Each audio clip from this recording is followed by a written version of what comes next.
A Santa Ceia não é aquela Santa Ceia alegre como todos os dias.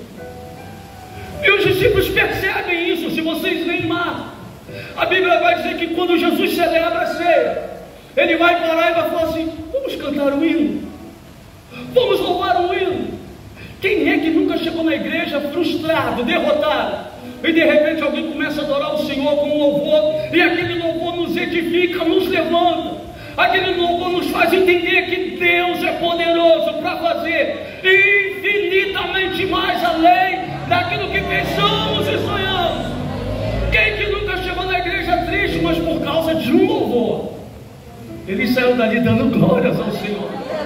A minha mente humana, eu penso que Jesus olha para os discípulos e fala: está doendo, mas vamos fazer o seguinte, vamos adorar. Só que eles cantam. Eu não sei qual foi o louvor, a Bíblia não diz, mas eles cantam. E me parece pelo texto que mesmo assim nada muda. Acabou o culto e ele vai olhar para os discípulos e fala: gente, a ceia foi uma bênção, mas vamos fazer o seguinte, vamos despedir o povo. E eu queria que vocês, só vocês, meus amigos, fossem comigo ali orar. E o texto vai dizer que era de costume Jesus ir com os discípulos lá no Getsemane. Não foi a primeira vez, ele já ia lá várias vezes com os discípulos. Só que esse dia ele está dizendo o seguinte: eu preciso que vocês orem comigo. E os discípulos prontamente vão dizer: Senhor, vamos. Eles vão com ele. Eles entram dentro do Getsemane. Jesus vai dizer para eles: olha, por que eu chamei vocês aqui hoje de uma forma diferente? Depois desse culto, porque a minha alma está cheia de angústia e angústia de morte. Eu queria que vocês orassem comigo. A Bíblia diz que prontamente eles foram. Só que de repente Jesus dobra os joelhos, se destaca deles e começa a orar. E de repente Jesus desperta. E ele vai olhar para os seus discípulos onde eles estão, e o texto diz que eles estavam dormindo. Quando Jesus olha e vê os discípulos dormindo, ele fala com um tom de voz mais alto: ei, vocês não conseguem orar comigo nem por uma hora. Imagine Jesus falando assim: gente, eu acabei de falar para vocês orar comigo porque eu estou angustiado, a minha alma está doendo e vocês estão dormindo. Sabe o que é interessante nisso? Mesmo se eles orassem, não ia mudar nada. Mesmo se os discípulos clamassem, mesmo se os discípulos sapateassem naquele monte, mesmo se eles clamassem em alta voz, nada poderia mudar o curso daquilo que Jesus ia passar. Mas sabe o que é interessante? Aí vem eu e você.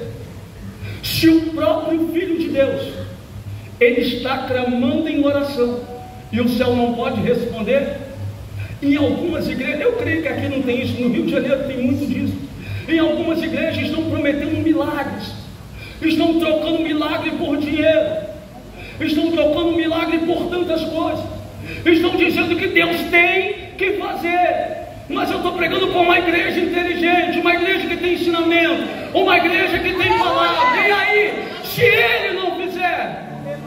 E aí, se ele não abrir a porta, quem é você? E aí, se ele não responder a tua oração, tu vai parar, tu vai desistir, tu vai voltar para o lamaçal do pecado, tu vai permanecer. Só que a Bíblia vai dizer que os discípulos vão ouvir e eles vão começar a orar. Só que quando eles vão começar a orar, imagina Jesus olhando e falando assim: gente, não precisa mais, não precisa, tem que acontecer o que tem que acontecer, porque Judas já está vindo, eles já estão vindo, não precisa orar mais. Sabe qual é a pior coisa na vida de um crente? É quando ele se lembra de orar, de buscar o Senhor, de levantar um altar, quando as coisas já estão acabando, quando o casamento já está se despedaçando, quando a enfermidade já tomou conta, quando as lutas se multiplicaram. Tem muita gente que só lembra do pastor da igreja, só lembra para orar. Sabe quando? Quando o céu já fechou. Eu vim essa noite dizer para você aqui: a ainda há esperança para você, ainda há esperança para a tua vida, ainda há esperança para a tua família, ainda há esperança para a tua história, mesmo que de repente você chegue aqui e fale: pastor, eu estou aqui, mas a minha alma está triste, a minha alma está angustiada. Ei, há resposta do céu para a sua vida essa noite.